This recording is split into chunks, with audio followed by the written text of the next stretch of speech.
7 миллиончу болуп төрөлгөн жакшылык ушу келечекте Кыргызстанда соту, милициясы, прокурору адилеттүү, сапаттуу билим берген, инфраструктурасы өнүккөн, адилеттүү, эли бийлигине ишенген коомдо жашасын деп тилек кылалы.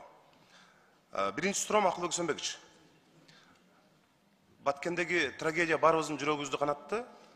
Азыр 7 башка 6 облустагы ар кимибиз өзүбүздүн айылыбыздагы жанагы бала бакча мектепке акчанын баарын тартып бер деп жүдөтпөстөн биринчи кезекте ошол Баткендеги жанагы жүздөгөн үй бүлөлөр кыш илдеге калбай үйлөрү туруп калыш керек. Ошон үчүн баарыбыз жардам беришибиз керек деген ойдомун. Азыр сизге суроо ошол азыр ноябрь келип атат, 10 күндөн кийин.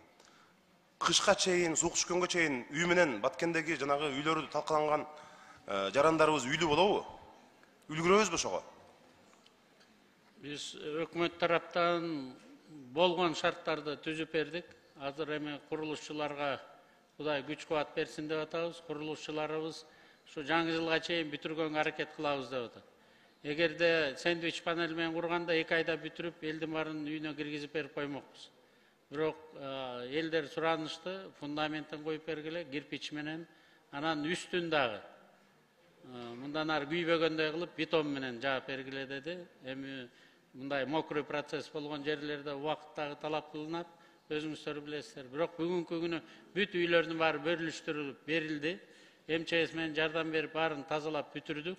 Азыр курулуш иштерине кириштик. Кирпичтери бар, цементи бар, арматурасы бар.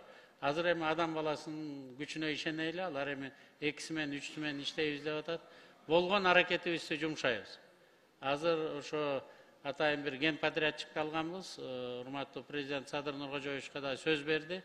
Ушу кышка чейин элдердин баарын киргизебиз деп. Алдын ала 3 миллиард сомду накталай акча менен бөлүп коюп койдук. Акча керек деген убагында берип турабыз. Эшик терезелерине заказ кылып, алдын ала баары аракет кылып атабыз. Чоң рахмат. Сиз азыр бир топ экономикалык өсүштөрдү көргөздүңүз. Бирок сыртта элибиз чын эле кымбатчылыктан кыйналып атат. Бул эми бүт көп өлкөлөрдө дүйнөнү, мына азыр эле BBC'ден окудум мен. Дүйнөдө 91 өлкөдө ушул нааразылык толкуну болуптур. Үй, чумай, азык-түлүк бардык кымбатчылыктын айынан 91 өлкөдө ушул соңку учурда нааразылык толкундары болуптур. Бизде дагы чынын айтканда эшикте кымбатчылык элди аябай кабатыр кылып турган учуру да. Акылбек Сөмбекович, мына азыр сиз айттыңыз, Бишкекте 15 мектеп курулду, мектептер курулуп атат, бала бакчалар курулуп атат. Бирок калктын саны өсүп атканына байланыштуу сизден бир сураныч, ушу биздин билим берүү мыйзамыбызды колдоп берсеңиз. Анткени биз жеке менчиктерге беришибиз керек.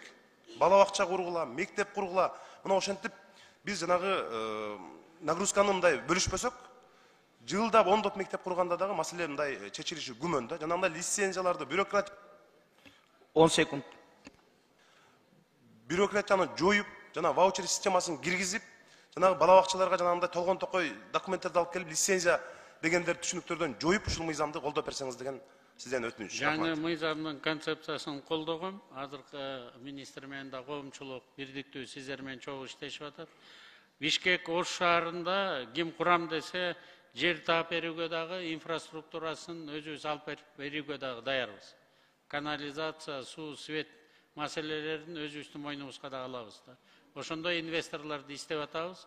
Биз жерлерди даярдадып, Ош менен Бишкек шаарына тапшырма бердик. Эгерде ошондой бизнесмендер болсо, мага айтсаңыз, мен жеке контролго алам. Урматтуу президент Садыр Нуркожоевич айтты, дагы кайсы шаарларда бизнесмендер ушундай мектеп курабыз десе, бүт барын республиканын эсебинен проектсин дагы, подключенияларын дагы, кийин коммуналдык төлөмдөрүн дагы мойнуңарга алгыла деген тапшырмасы бар да.